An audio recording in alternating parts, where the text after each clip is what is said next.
In this video, I'm at the Chevronic Centre here in Hitchin, Hertfordshire, to have a look at some of the cars here while my own car undergoes some work. You can kind of see why I decided to bring it here.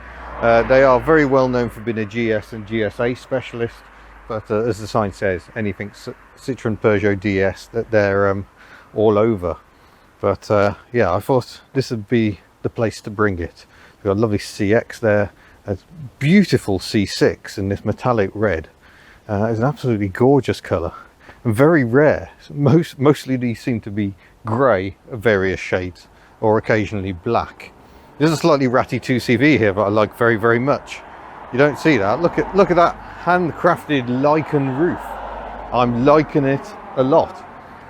We'll go and have an explore at our showroom a bit later, but I'll take you down here for now. A nice Xantia with some tremendous lacquer peel and some cars for sale like this C3 Picasso. Can't say that's my favourite era of Citroen, but there's a little AX diesel here.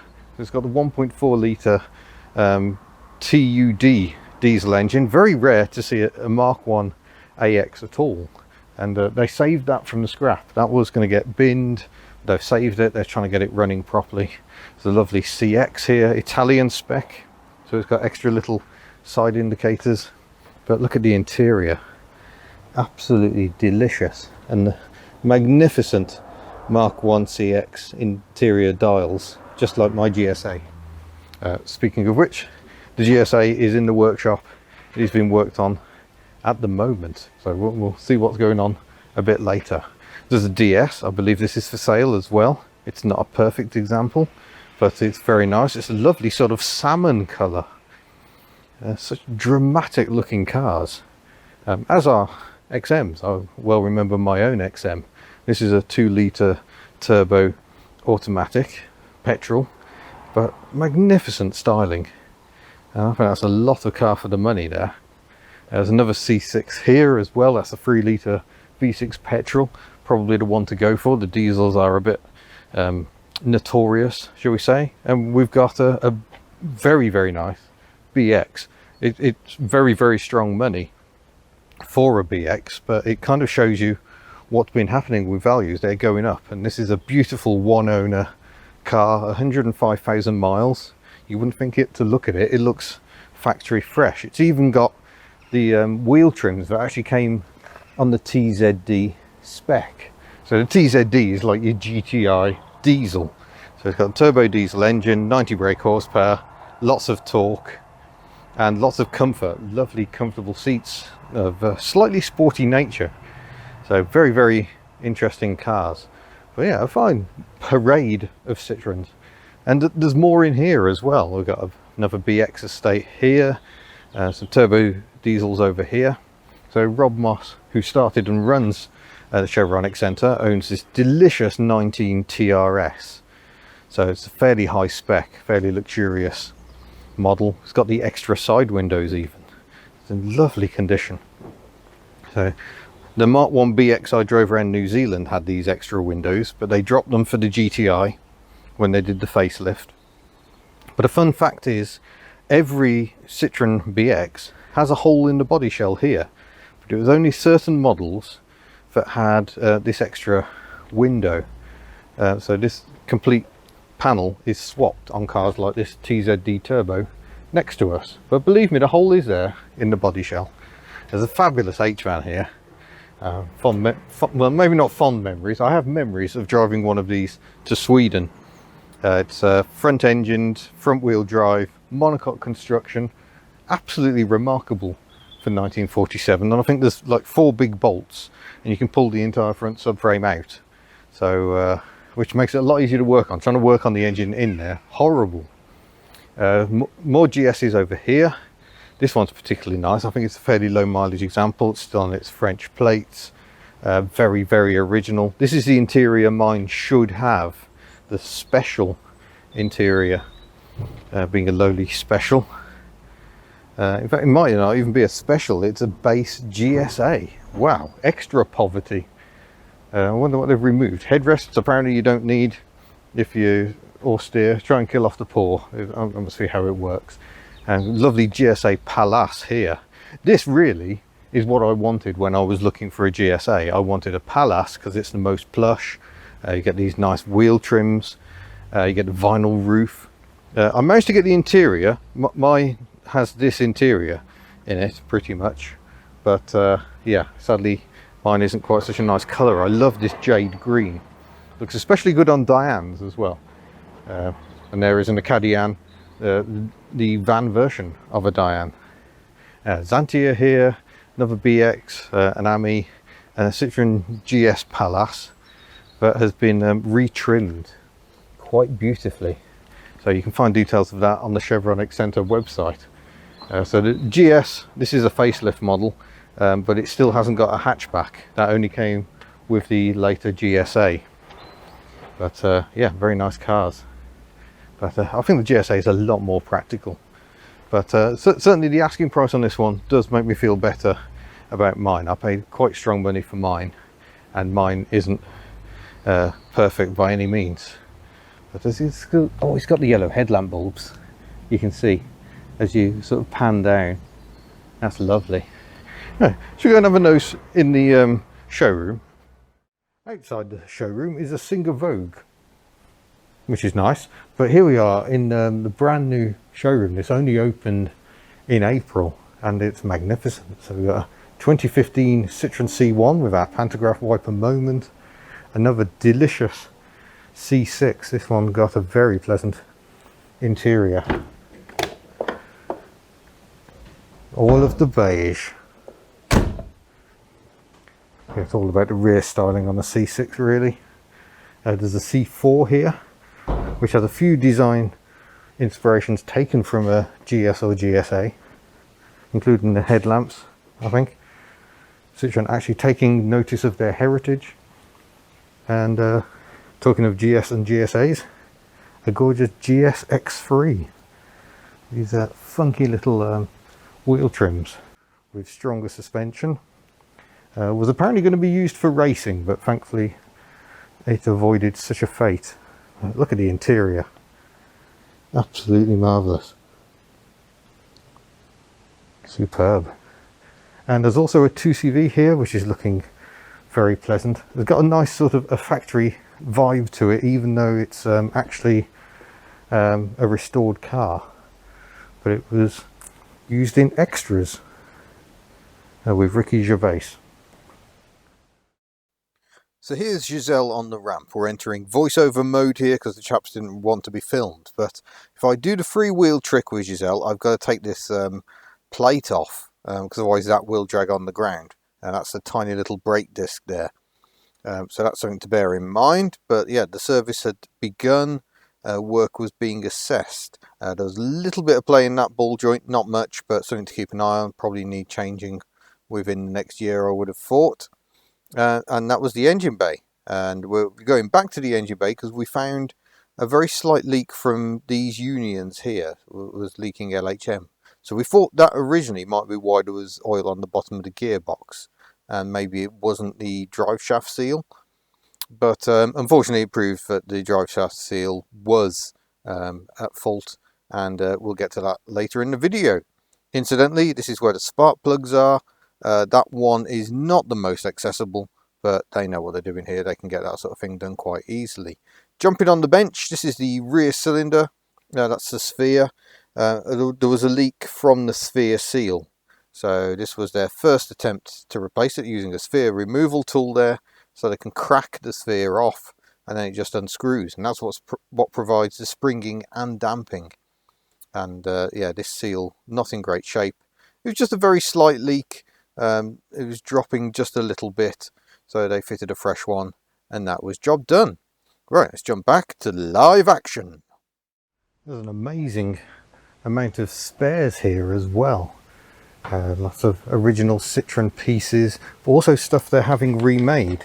Like this is an octopus, so the return pipe assembly for a Citroen BX. They were not available at all for a very long time. Rob's actually had them remanufactured.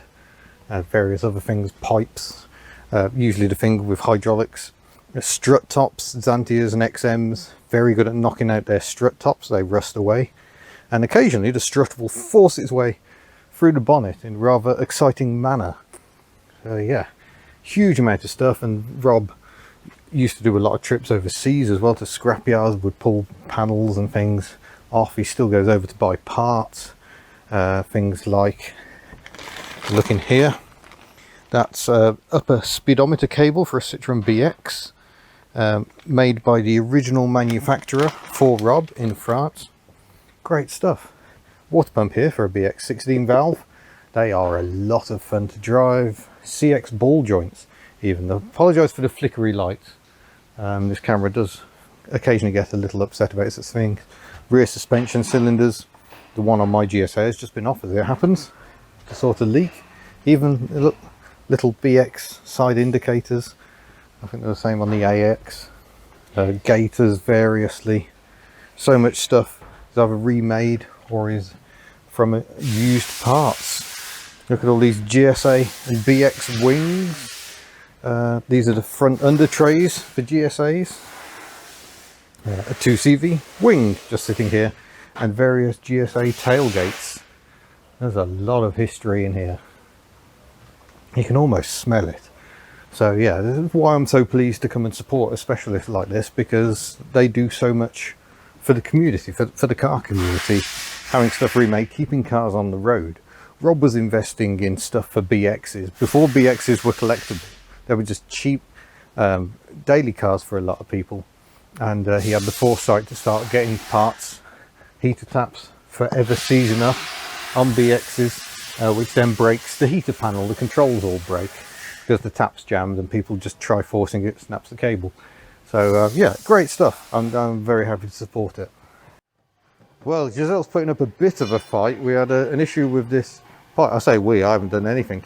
This pipe came out because the caliper has to be removed to get the drive shaft out. It's not the best bit of design work by Citroen there.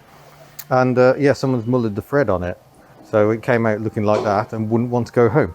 So thankfully we managed to save it. The threads are good enough in the actual caliper, so we managed to get that back in.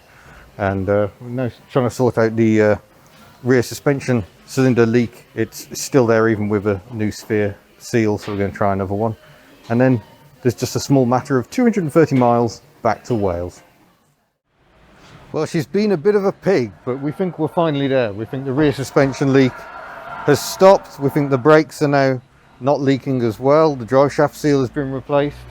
So much has been done to hopefully make Giselle better, as well as the service. It's kind of all the extra stuff that really makes a difference. It's kind of weird seeing my car going for a drive without me. Bye, Giselle. Video to come on this as well.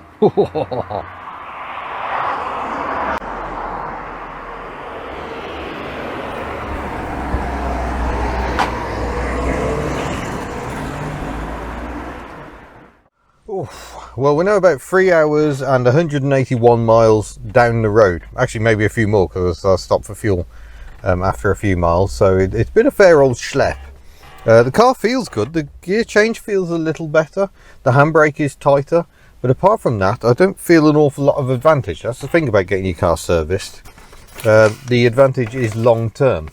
And in the short term, you end up wondering why you've just spent serious amounts of money for a car that largely drives exactly the same. I will get to why that is. So the work carried out was a full service, which was yeah, this is the work performed, so that was 130 quid. Removed the offside caliper and drive shaft, replaced the offside diff seal, refit drive shaft and caliper. Came in at £272. Remember, that's over 3 hours work and yeah, pain. Replaced pipe seals in union pipe, that was the one over the top, and tighten up pipes, investigate leak on near side rear, that was a suspect sphere seal. So that had to remove the entire thing and sort that out. That was £102. Remake and replace brake pipe joining brake calipers, so I showed you that pipe with the knackered union on it. That was another 68 quid. And we've got fuel filler neck cracked, possible smell. I didn't think it was cracked. I didn't think that's where the smell was coming from, but they probably know better than me. And centre pipe blowing up white pipe join. I know about that. So they haven't done anything of that. We ran out of time. We weren't able to look at the alternator light either, so that's still on. And then materials, we've got oil filter, air filter, fuel filter, sump washer, screen wash, environmental charge of £5, spark plugs ×4, offside diff seal, gearbox oil, brake pipe, pipe ends and pipe seals, and that comes to £127.60. There's some more observations. Offside front steering rack boot not supported properly. We know that was iffy, but they actually sorted that out with a hose clip. Both truck rod end boots very split, and the near side is now leaking grease, so that's going to need doing. The MOT man did actually pick up on that. Playing offside front top ball joint, but only a bit. It feels okay. Rear brake disc rusty, but pads okay. Front strut gaiters perishing, but okay for now. Height corrector area wet, but that was because we had the previous return pipe leak, so that's a fairly recent fix. And both inner drive shaft boots are beginning to perish as well, so there's more work to be done. Yeah, I mean, it's more than I was hoping for, if I'm really honest. I was kind of expecting a bill of 500 to 600 quid, but then we had issues. I mean, this is what happens when you start working on cars. You have issues and other stuff comes to light. But nonetheless, I think she's in fine fettle. Now got 80,000 miles on the clock. I have no idea what that means in relation to this car or whatever, but that's what it is. So, you know, pat on the steering wheel, Giselle, well done. And look forward to using her. In fact, I think we're going to use her this weekend. We're meant to be going away in 2CV. Full family trip with 2 dogs. And I'm just starting to think that isn't going to work in Ellie. I think Ellie is a bit more like Tuck, for me to go off and have my own adventures in. When it comes to transporting the family around, the 2CV has its limitations, especially when the forecast is for wet and windy. So that means it'll leak like a sieve and be terrifying to drive. So I'm going to wuss out and take Giselle. I think, having spent all this money, I think I should get some use out of her. But I'm going to finish that video there. I'm here at Cardiff Gates Services. Had Burger King, and already started to feel slight regret there. But I set up my deck chair on the grass area over there, and very pleasant it was sitting in the sun having my dinner. But I need to get home. It's going to be gone 9 o'clock by the time I get home, I suspect. So I need to push on. So I'll say thank you very much for watching. Sorry this one has been a bit long-winded, different to the usual format. And yeah, hopefully we can do more of this sort of thing in future. It's very difficult to film the work being done. If the person doing the work doesn't want to be filmed, then you can't really film too much in detail. So that's why this video is a bit different. So but on the plus side, I mean, he was doing things like taking the brake pads out and making sure they were all free and greasing them up. This was well, greasing the backs, not the brake friction material. This was a proper service, and there are definite benefits from taking your car to someone who really knows what they're doing. And when you start seeing people checking tyre pressures and things like that, you know it's not a rush job. So yeah, I'm very pleased, and should stand Giselle in good stead. There are things to look at going forward. There always are. These are cars, but we'll put some miles on her, and look forward to sorting those out another day. Actually, I just want to talk a bit about what this car's like to drive. I haven't filmed any driving on this trip just because I just wanted to get my head down and concentrate. And I'm glad I did, because there's been a few scary moments. Cars suddenly driving at you and trucks swerving and stuff in the motorway lanes that you don't want to hit, like ratchet straps. And oh, the AA have just arrived to collect this bloke in his 15 plate motorhome. It's quite noisy. I'm not going to lie, when you got the fresh air vents open, which I've needed, it is quieter than having the window open, but it's still quite loud, and the engine's quite revvy. I tend to sit at 120 kilometers an hour, which is just a touch over the motorway speed limit of 70, and we're getting on for about 3,800 revs. The engine's very smooth at those speeds, so it doesn't sound strained. It's just quite tiring having that noise. And the comfort isn't brilliant, actually. Not if you're going to do 3 hours in a stint. I don't find this seat perfectly comfortable. It is quite creaky still, but yeah, it's not perfect. But I will say the car itself just eats up the miles. It feels ready for more. And I'm now going to prove that by starting the engine, and she will start perfectly because she now has new spark plugs and all that good stuff.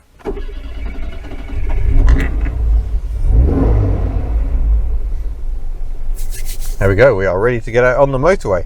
So thank you very much for watching, and I shall see you in a future video. Farewell!